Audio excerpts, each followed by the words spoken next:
Hello students, last time हमने question first किया था 4.1 एक्सरसाइज का। आज हम क्वेश्चन नंबर सेकंड करेंगे। इसमें हमें क्या करना है, represent the following situation in the form of quadratic equation. देखिए, फर्स्ट क्वेश्चन में हमने ये चेक किया था कि ये इक्वेशन क्वाड्रेटिक इक्वेशन है या नहीं है। अब सेकंड क्वेश्चन में हमें क्वाड्रेटिक इक्वेशंस फॉर्म करनी है। इन जो सिचुएशंस हैं इनको क्वाड्रेटिक इक्वेशन की फॉर्म में लिखना है।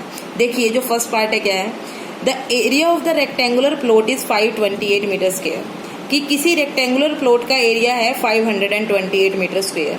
The length of the plot is one more than, metres में है length, is one more than the twice its breadth. जो उस प्लॉट की लेंथ है वो उसकी ब्रेथ के ट्वाइस से एक ज्यादा है।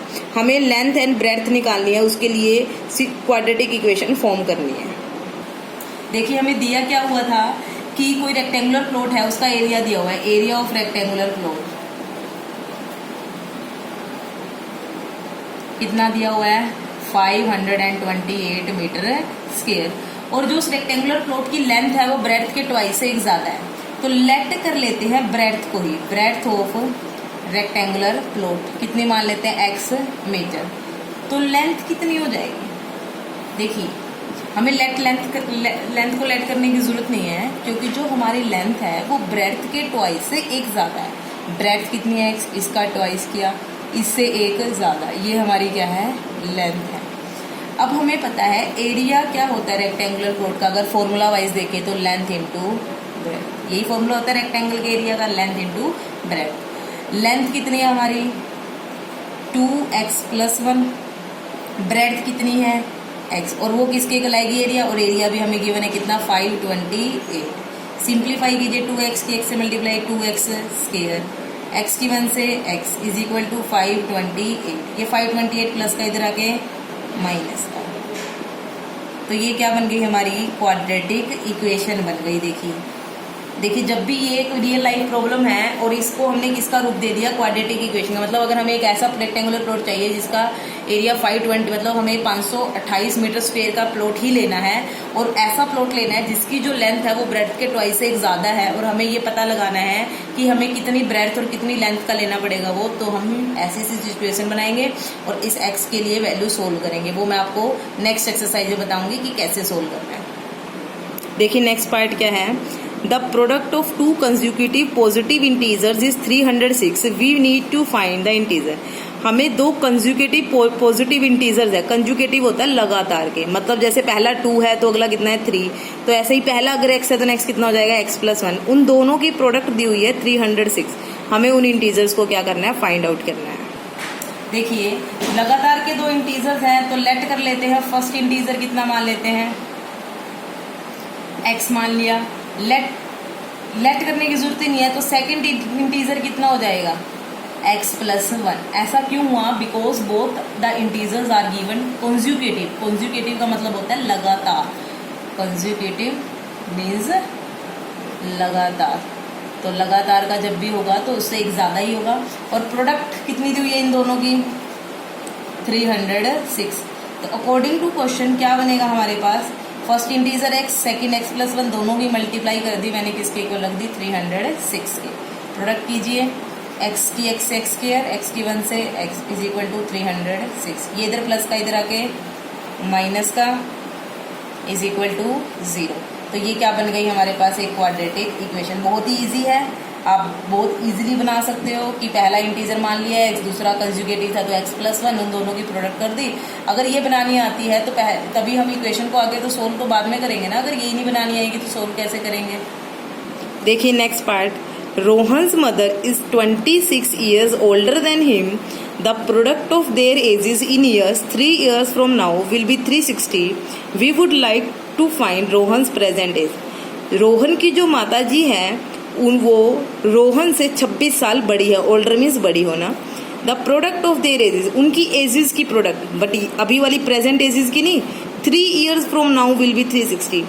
कि उन दोनों की, कौन कौन, रोहन और उसकी माता जी की एजेस की प्रोडक्ट, कब की प्रोडक्ट, 3 साल बाद जो एज होंगी ना उन दोनों की, उनकी प्रोडक्ट दी हुई है 360। हमें रोहन की प्रेजेंट एज निकालनी है। अगर रोहन की प्रेजेंट एज पता चल जाती है फिर तो हम उनकी माता जी की भी निकाल सकते हैं 26 ऐड करके। तो देखिए, लेट कर लेते हैं रोहन की प्रेजेंट एज कितनी है। Rohan's present as.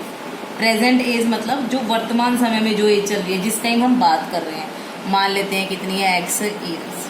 तो ये कहता है Rohan's mother is 26 years older than him.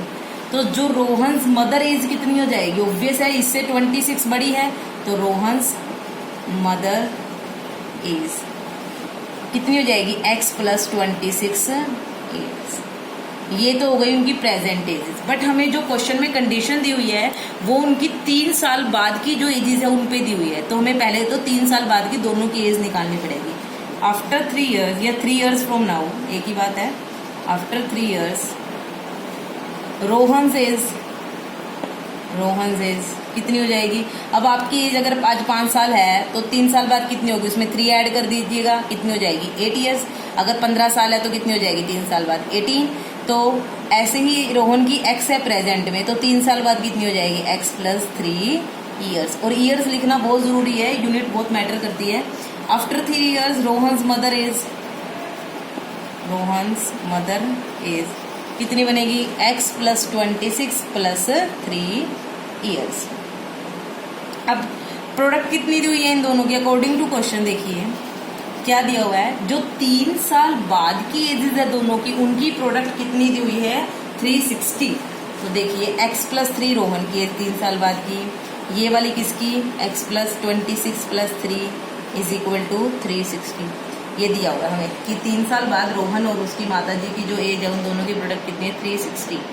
देखिए बनाइए x प्लस 3, ये कितना हो जाएगा x plus 26 plus 3 29 is equal to 360।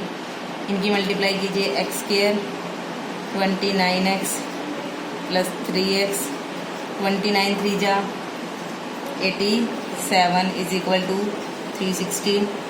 ये बनेगा x square 29 plus 3 is 32x plus का 87, ये इधर आके माइनस का 360 is equal to 0। x square plus 32x, इसको सब्ट्रैक्ट करेंगे 10 में से 7 3, 5 बचेगा, 15 में से 8 7, और यहाँ कितना बचेगा 2 माइनस का 273। तो ये क्या बन गई हमारी क्वाड्रेटिक इक्वेशन जो गिवन सिचुएशन थी। देखिए मैं रिपीट कर रही हूँ, रोहन की प्रेजेंट एज हमने x मान ली, रोहन की मदर की कितनी मान ली x plus 26, because she is 26 years older than Rohan. उनकी 3 साल की बाद की एज, उसमें दोनों में 3 ऐड कर दिया, और इन दोनों की प्रोडक्ट दी हुई है हमें 3 साल बाद की एज इसकी 360। सिंप्लीफाई किया x प्लस 3, ये x प्लस 29 बन गया, मल्टीप्लाई की, सिंप्लीफाई करके हमारे पास ये आ गई, which is a quadratic equation. देखिए next part, a train travels the distance of 480 kilometre at a uniform speed. कि एक ट्रेन है वो 480 किलोमीटर का डिस्टेंस ट्रेवल करती है यूनिफॉर्म स्पीड से। यूनिफॉर्म स्पीड मतलब equal distance in equal interval of time. If the speed had been 8 km per hour less, then it would have taken 3 hours more to complete the same distance. क्या कहता है कि अगर speed 8 kilometre per hour कम हो जाए तो उसको वही डिस्टेंस ट्रैवल करने के लिए 3 घंटे ज़्यादा लगेंगे। We need to find the speed, हमें speed of train find out करनी है। देखिए हम सबसे पहले स्पीड ऑफ ट्रेन मान लेते हैं। Let speed of train x kilometre per hour, और डिस्टेंस ट्रैवल कितना करना है उसको 480 किलोमीटर। डिस्टेंस ट्रैवल कितना करना है 480 किलोमीटर। क्या कहता है कि कोई ट्रेन है उसको 480 किलोमीटर जाना है, उसकी स्पीड कुछ भी है, लेकिन अगर उसकी स्पीड जितनी पहले थी उससे 8 किलोमीटर पर आवर कम हो जाए तो उसको अब 3 घंटे एक्स्ट्रा लगेंगे। ऑब्वियस है अगर हमारी स्पीड कम हो जाएगी तो हमें टाइम एक्स्ट्रा लगेगा। और हमें टाइम निकालने का फॉर्मूला पता है क्या होता है। देखिए स्पीड का फॉर्मूला बता, सबको याद रहता है, ये क्या होता है पहले तो डिस्टेंस बाय टाइम। तो यहाँ से टाइम को उधर ले जाइए, टाइम का फॉर्मूला क्या हो जाएगा डिस्टेंस बाय स्पीड। तो इसको यूज करेंगे हम अकॉर्डिंग टू क्वेश्चन।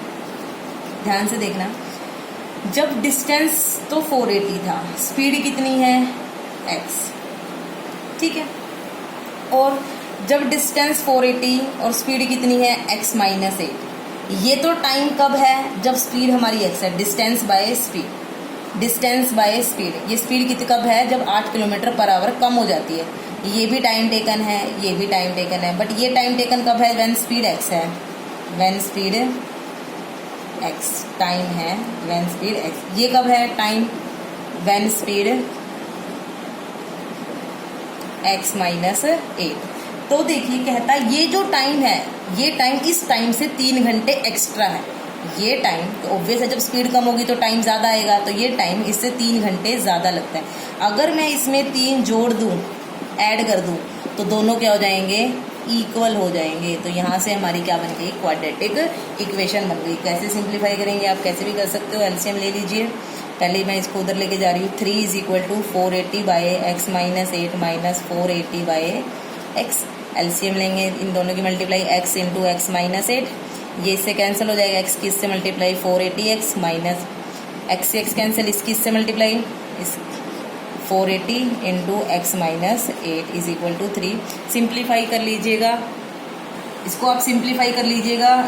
480x से 480x कैंसिल हो जाएगा, इसकी 8 से मल्टीप्लाई कर लीजिएगा, तो आपकी क्वाड्रेटिक इक्वेशन बन जाएगी। तो इस तरह से आप क्वाड्रेटिक इक्वेशन बना सकोगे। जो नेक्स्ट एक्सरसाइजेज है उसमें ये वाली एक्सरसाइज बहुत काम आएगी, क्योंकि उसमें सबसे पहले तो हमें क्वाड्रेटिक इक्वेशंस को फॉर्म ही करना है, फिर उसके बाद सिंप्लीफाई करना है, सोल्व करना है। तो यहाँ तक कर लीजिएगा। Thank you.